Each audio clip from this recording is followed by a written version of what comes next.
Hello hello, photo studio അല്ലേ? എന്നൊക്കെ പറയുന്നു. എന്ത്?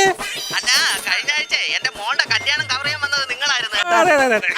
അപ്പൊ ഫോട്ടോ ഒക്കെ അടിപൊളിയായിരുന്നു. Thank you. അതിനകത്ത് എല്ലാരും ഉണ്ടായിരുന്നു. പക്ഷെ പെണ്ണും ചെറുക്കനും ഇല്ല. അല്ല, ഈ പെണ്ണും ചെറുക്കനും നിങ്ങളുടെ മനസ്സിലുണ്ടോ? ഉണ്ട്. അത് ഞങ്ങൾ ആൽബത്തിൽ സിംബോളിക്കായിട്ട് കാണിച്ചിരിക്കുക. ആണോ? ഞങ്ങളെ പുതിയ മോഡലാണ്. അയ്യോ അണ്ണാ അണ്ണാ, എന്താ? നിങ്ങൾക്കല്ലായിരുന്നോ പരാതി? ഞാൻ ഒരു ഫോട്ടോ എടുത്താ പതിയത്തില്ല, എനിക്ക് ഫോട്ടോ എടുക്കാൻ അറിഞ്ഞൂടാ. കണ്ട, നിങ്ങൾ പറഞ്ഞ കണക്ക് എന്നെ ഞാൻ ഫോട്ടോ എടുത്തു. എന്റെ ദൈവമേ, വണ്ടിപ്പെരിയാറിന്റെ ഫോട്ടോ എടുത്തോണ്ട് പറഞ്ഞപ്പോ താണ്ട അണ്ടിപ്പരിപ്പിന്റെ ഫോട്ടോ എടുത്തോണ്ട് വന്നേക്കുന്നു പട്ടി. അല്ല, എന്നാലും കുഴപ്പമില്ല, HD ദൃശ്യമികവോടെയാണ് ഞാൻ എടുത്തത്. കൊന്നളെ ഞാൻ തന്നെ. പിന്നെ സീനറി ഫോട്ടോ എടുക്കാൻ പറഞ്ഞത് എടുത്തിട്ടുണ്ട്. പിന്നെ ആണ്ട ആണ്ട ആണ്ട, എന്തുവാടാ ഇത്? ഇത് രമണിയുടെ സീനറി, ഇത് സിന്ധുവിന്റെ സീനറി, ഇത് സുശീലയുടെ സീനറി. എടാ, ആ കുളിക്കടവിൽ ആനയെ കുളിപ്പിക്കുന്ന സീൻ ഉണ്ടായിരുന്നോ? പശുവിനെ കുളിപ്പിക്കുന്നുണ്ടായിരുന്നോ? അതൊക്കെ എടുത്തോടാ. അയ്യോ, കുളിസി ഞാൻ എടുക്കത്തില്ല. ഇത് പിന്നെ രമണി കാവില് വിളക്ക് കളിക്കുന്നല്ലേ. ഇത് സുശീല ചീര ഇടുന്നത്. എടാ തെണ്ടി, നീ എന്നെ നശിപ്പിക്കാൻ വേണ്ടി അടക്കാണ്. എന്തോ ഒരു വൈൽഡ് ലൈഫ് ഫോട്ടോഗ്രാഫറാണ് ഞാൻ. എന്റെ കൂടെ ജോലി ചെയ്യുന്ന നിന്റെ ഭാഗ്യമാണ്. ഇത് കണ്ടാ, ആനയുടെ വായിക്കരുന്ന് എടുത്ത ഫോട്ടോയാണ്. എന്നിട്ട് അത് മൊത്തം ഇരുട്ടാണല്ലോ. അത് ആനയുടെ വായാണ്. അതായത് കോമഡി മാസ്റ്റേഴ്സിന്റെ ഫ്ലോർ അല്ല ലൈറ്റ് കത്തിച്ചിടാൻ. അല്ല, ഇതിനകത്ത് എന്താണ് ഒരു മണി പോലെ കാണുന്നത്? അത് നമ്മൾ അണ്ണാക്കിന് ഒരു മണി ഇല്ലടാ. അത് ആനയുടെ ആടുന്നത്. നമുക്ക് ചെറുത് ആനയ്ക്ക് വലുത്. അതാണ് ഞാനും നോക്കിയത്. ഏതായാലും അണ്ണാ, എനിക്ക് വേണ്ട, ഈ ഫോട്ടോ ഭയങ്കരമായിട്ട് ഇഷ്ടപ്പെട്ടു. ഇത് ആരെടുത്ത ഫോട്ടോ എന്നാ? ആശാനാണോ? ആരാന്തോ ആരായാലും കൊള്ളാം. അല്ല, എന്തായാലും എനിക്ക് ഇതുപോലൊക്കെ ഒന്ന് പഠിക്കണം. പഠിക്കണം. ആഗ്രഹം വേണം പഠിക്കാൻ. ഫോട്ടോഗ്രാഫി എന്ന് പറഞ്ഞ ഒരു കലയാണ്. അണ്ണാ, പിന്നെ ഞാൻ കുറെ നാളായിട്ട് സംശയം ചോദിക്കണമെന്ന് വിചാരിച്ചു. നിങ്ങൾ ഇടയ്ക്കിടയ്ക്ക് ഇത് തിരിച്ചിട്ട് ഊരാൻ നോക്കുന്നത് എന്തിനാണ്? ഊരാൻ നോക്കുന്നതോ? പിന്നെ ഇത് തിരിക്കുന്നുണ്ടല്ലോ. എടാ, അത് ഫോക്കസ് ചെയ്യുന്നതാണ്. ഒറ്റ കണ്ണടച്ച് നോക്കി. നോക്കിയാ എന്ത് കാണുന്നു? തത്തയുടെ കണ്ണ് കാണുന്നു. അർജുനായ വില്ലിഞ്ഞെടുത്ത് ദ്രോണാചാര്യ ലോൺ എടുത്ത് മേടിച്ചു കേട്ടോ. നിനക്ക് കളിക്കാനുള്ള അല്ലാതെ. നിങ്ങൾ കൂടുതൽ പാപ്പിക്കൊന്നും വേണ്ട. ഞാൻ നല്ലപോലെ ഫോട്ടോ എടുത്തിട്ടുണ്ട്. നിങ്ങളുടെ അപ്പൂപ്പന്റെ സപ്തതിക്ക് അപ്പൂപ്പ കേക്ക് മുറിക്കുന്ന ഫോട്ടോ എടുത്തത് ഞാനല്ലേ? ആര്? അപ്പൂപ്പന്റെ സപ്തതിക്ക് അപ്പൂപ്പ കേക്ക് മുറിക്കുന്ന ഫോട്ടോ എടുത്തത് ഞാനല്ലേ? ആ ഫോട്ടോ കണ്ടവരൊക്കെ ചോദിച്ചായിരുന്നു, നിങ്ങളിപ്പോ ഊളന്റെ കുഞ്ഞിനെ കേക്ക് എടുത്താണോ വളർത്തുന്നതെന്ന്.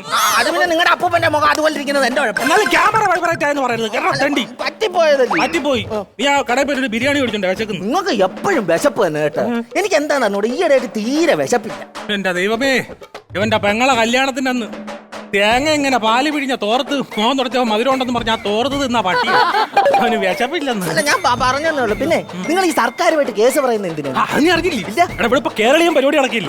അവിടെ ഈ പെണ്ണുങ്ങളൊക്കെ ഒരുപാട് പൈസ ചെലവാക്കി ലക്ഷദീപം കത്തിച്ച് 8 ലക്ഷം ദീപം. എനിക്കത് കവർ ചെയ്യണ്ടേ? ഞാൻ ഹെലിക്കാൻ പറത്തിയതാ. അതിന്റെ കാറ്റുകൊണ്ട് 8 ലക്ഷം ദീപം ആണെങ്കിൽ. എന്നിട്ട് ഇടിയൊന്നും കിട്ടിയോ? ഇടി കിട്ടിയോന്നോ? എനിക്ക് ഓർമ്മ വന്നപ്പോ മെഡിക്കൽ കോളേജിന്റെ മേളിലെ ഫാൻ കിടന്ന് കറങ്ങുക. റിമീറ്റോ മെഡിക്കൽ കോളേജിലെ ഫാൻ അല്ലേടാ, അങ്ങനെ കേൾക്കും. 5 ലിടണം. എനിക്കൊരു ത്രില്ല. ഈ കിടന്ന് ഇടി കൊള്ളാതെ നിങ്ങൾക്ക് വല്ല സിനിമയിൽ ക്യാമറാമാനായിട്ട് ചെയ്തു? സിനിമ ചെയ്തല്ലേ ഞാൻ. ഏത് പടം? മറ്റേ കലാഭവൻ മണി ദ ഗാർഡ്. അതിന്റെ ക്യാമറമാൻ ഞാനായിരുന്നു. മണിച്ചേട്ടൻ ഒറ്റയ്ക്ക് അഭിനയിച്ച് ചരിത്രം സൃഷ്ടിച്ച പടം. ഒറ്റയ്ക്കല്ലടാ അത്. അടുത്ത് ഒരുപാട് പേരുണ്ടായിരുന്നു. ഞാൻ എടുത്തുന്ന പുള്ളി മാത്രം ആയിപ്പോയതാ. പിന്നെ നഷ്ടപ്പെട്ടിട്ട് അവര് വെട്ടിക്കൂട്ടി സിനിമയാക്കി അങ്ങിട്ട്. നാദൃശിക്ക പുതിയൊരു ബിഗ് ബഡ്ജറ്റ് പടം എടുക്കുന്നുണ്ടെന്ന് പറയുന്ന കേട്ട്. വർക്ക് നമുക്ക് തരാൻ പറയടാ. ഞാൻ ചോദിച്ചായിരുന്നു. എന്താ പറഞ്ഞു? അപ്പൊ പുള്ളി പറഞ്ഞു നമുക്ക് തരുന്നതിലും ഭേദം തിയേറ്ററിൽ വരുന്നവർക്ക് ആ സ്ക്രിപ്റ്റ് മൊത്തം വായിച്ചു കൊടുക്കുന്നതാണ്. ഒറ്റയടിക്കെന്ന് പറഞ്ഞു. മുഖത്തടിച്ചോലല്ലേ പുള്ളി പറഞ്ഞു. അങ്ങനെ ഒന്നും മനസ്സിൽ വെക്കാത്ത മനുഷ്യൻ. കഴിവുള്ള ഒരു ഒറ്റ നോട്ടത്തിനെ പുള്ളിക്ക് അറിയാൻ ചെയ്യാം. ഇപ്പൊ വന്നു തീരെ വർക്കില്ല. കഴിഞ്ഞ മാസം തന്നെ ഒരു കല്യാണ വർക്ക് വന്നിട്ട് അത് മുടങ്ങിപ്പോയില്ല. അതെന്താ എന്റെ കല്യാണക്കൂടി നമ്മൾ ഇവിടെ പ്രിന്റ് ചെയ്തത്. അതെ, എനിക്കൊരു ഗുമ്മിന് വേണ്ടി സദാചാരം തോന്നിയിട്ടേ ഞാൻ എന്റെ താഴെ എഴുതി വെച്ച് മദ്യപാനികൾക്ക് പ്രവേശനമില്ല. എന്നിട്ട് ചെറുക്കനും തന്തയും വന്നില്ലടാ. കല്യാണം മുടങ്ങി. അവന്റെ അവളെ ആങ്ങളെ വന്ന് എന്റെ അടുത്ത് നിപ്പ് വന്നു. എന്നിട്ട് പഴയത് തന്നെ എനിക്ക് ഇടയ്ക്കിടയ്ക്ക് അവിടെ പോയത് കേൾക്കണം. പിന്നെ നമ്മള് കഴിഞ്ഞ ആഴ്ച ഒരു നൂലുകെട്ടിന്റെ വർക്കിന് വലിയൊരു കൊച്ചിന്റെ നൂലുകെട്ട്. കൊച്ചിന്റെ തന്തയും തള്ളയും വിളിച്ചിരുന്നു. കൊച്ചത്ര ഒത്തില്ലാന്ന്. അവരെ വർക്കിന്റെ കുറ്റം എന്തിനാണ് നമ്മളെ തലയെ കുറിച്ച് കൊച്ചിന്റെ ഓട്ടത്തില്ല. ഇതെന്താണെന്നറിയോ? ഐഡിയയുടെ പ്രശ്നമാണ്. ഐഡിയ വേണം. നമുക്ക് സീനറി ഒക്കെ എടുക്കുന്ന ഒരു ഐഡിയ വേണം. ഒരു ഫോട്ടോഗ്രാഫിക്ക് ഒരു ഐഡിയ വേണം. ഞാൻ പറഞ്ഞുതരാം.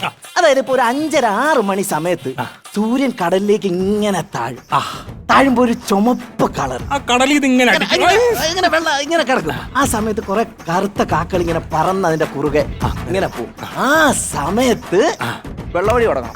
10 മണിയാകുമ്പോ ഐഡിയ കിട്ടും. വെളുക്ക ഇരുന്ന് കുടിക്കാം. എടാ, ഈ വെള്ളവടി ആണോ നിനക്ക് നല്ലൊരു കല്യാണം പോലും കിട്ടാത്തത്? നിന്റെ അനിയന്റെ കല്യാണം കഴിഞ്ഞില്ലേ? മക്കളൊക്കെ ആയോ? ഇല്ല, പഠിച്ചോണ്ടിരിക്കുക. എന്തുകൂടെ അത്ര പഠിക്കാൻ? അതല്ലേ അവൻ വെളിയിൽ പഠിക്കാൻ പോയ. ഓ, അങ്ങനെ. അത് ഭയങ്കര സംഭവം കേട്ടോ. പിന്നെ നിങ്ങളുടെ മാമനെ ഇടയ്ക്കിടയ്ക്ക് ഞാൻ കണ്ടു. മാമ ഇല്ലടാ. Mama honey trap. അയ്യോ അതൊക്കെ വലിയ കേസല്ലേ? തേനീച്ച കുത്തി എന്തൊരു കേസ്? തേനീച്ചയുടെ കൂട്ടി ചെന്ന് കയറി കൊടുത്തു. അവര് കൂട്ടത്തോടെ ട്രാപ്പ് വെച്ചാ കുത്തിയത്. ആണല്ലേ? പിന്നെ അടുത്ത മാസം ഞാൻ തായ്ലാന്റിൽ പോവാ, എനിക്ക് ലീവ് വേണം. തായ്ലൻഡിലോ? എന്തിന്? സാൻഡ്വിച്ച് മസാജ് ചെയ്യാൻ. അതെന്തോന്ന്? അത് സംഭവം എന്ന് വെച്ചാൽ ഞാനിങ്ങനെ നിൽക്കും. അപ്പൊ എന്റെ മുമ്പിൽ ഒരു പെണ്ണ് ബാക്കിൽ ഒരു പെണ്ണ് എന്നിട്ട് ഇങ്ങനെ മസാജ് ചെയ്യും. അതുകൊണ്ട് സാൻഡ്വിച്ച് മസാജ് ഞാൻ പോയി ചെയ്യാൻ പോകണം. എന്താന്ന്? Sandwich massage. അപ്പുറത്തെ ബേക്കറിയിൽ നിന്ന് മുട്ട പപ്സിന്റെ പൈസ കൊടുത്തായിരുന്നു. ആദ്യം അത് കൂടെ എന്നിട്ട് സാൻഡ്വിച്ച് മസാജ് ഉണ്ടാക്കാൻ പോവാ. എന്നാ പിന്നെ ഒരു കോടാലി തൈലം മേടിച്ച് ഞാൻ തന്നെ അങ്ങ് തേക്കാല്ലേ? അതാ നല്ലത്. ആ അതാണ് വേണ്ട. ഫോണ് വൈബ്രേഷൻ അടിക്കുന്ന ആരാ നോക്ക്. ഹലോ ഹലോ, ആ സ്റ്റുഡിയോ അല്ലേ? അതെ സ്റ്റുഡിയോ. 5 മിനിറ്റുള്ള പാസ്പോർട്ട് സൈസ് ഫോട്ടോ ചെയ്ത് കൊടുക്കുന്നങ്ങളല്ലേ? അതെ അതെ. ആ എന്റെ മോൻ ഗൾഫിൽ പോവാൻ വേണ്ടിട്ടേ ആ. അവിടെ വന്ന് 5 മിനിറ്റിൽ പാസ്പോർട്ട് ഫോട്ടോ എടുത്തായിരുന്നു. ആ, എന്റെ മോൻ അങ്ങ് ഗൾഫിലെത്തി. ഇതുവരെ 5 മിനിറ്റുള്ള പാസ്പോർട്ട് സൈസ് ഫോട്ടോ കിട്ടിയില്ല. അതെ. കൂടുതൽ സംസാരിക്കുന്നത് വേണ്ട. ആ. സ്റ്റുഡിയോ തന്നെ കാണുമല്ലോ. ഓ, ഒരു 5-6 പേര് അങ്ങോട്ട് വരുന്നുണ്ട്. വരട്ടാ. എടാ, നമ്മളെ കൊല്ല ആള് വരുന്നതാ. നമ്മളെ അല്ല, പിന്നെ? നിങ്ങളാ. അല്ല, പിന്നെ ആവശ്യമില്ല. നിങ്ങളല്ലേ 5 മിനിറ്റിനുള്ളിൽ പാസ്പോർട്ട് സൈസ് ഫോട്ടോ എടുക്കാനൊക്കെ പറയുന്നത് എന്തിനാ? എടേ, ഞാൻ 5 മിനിറ്റിൽ കൊടുക്കാന്നേ പറഞ്ഞിട്ടുള്ളൂ. അത് എപ്പം ഏത് സമയത്തെന്ന് പറഞ്ഞിട്ടില്ല. ആ എന്നൊരു കാര്യം 5 മിനിറ്റ് ഇവിടെ നിന്ന് നിൽക്കാവോ? എന്തിനാ? ഞാനേ ഒരു ഫോൺ ചെയ്തിട്ട് എന്തിനു? ഇപ്പൊ ബുക്ക് ചെയ്താലേ റിമി ടോമിയുടെ താഴെ കിടന്ന് കാറ്റ് കൊള്ളാൻ പറ്റും. എന്നാ പിന്നെ ആ ഫാൻ 5-ലിടാൻ പറയടാ. അതെന്തിനാ? ടിനിറ്റോ ടിനിറ്റോ കിടന്നിട്ട് എന്തിന്? ചാവുമ്പോഴെങ്കിലും വെച്ച് കാറ്റ് കൊണ്ടിട്ട് ചാവാലോടാ.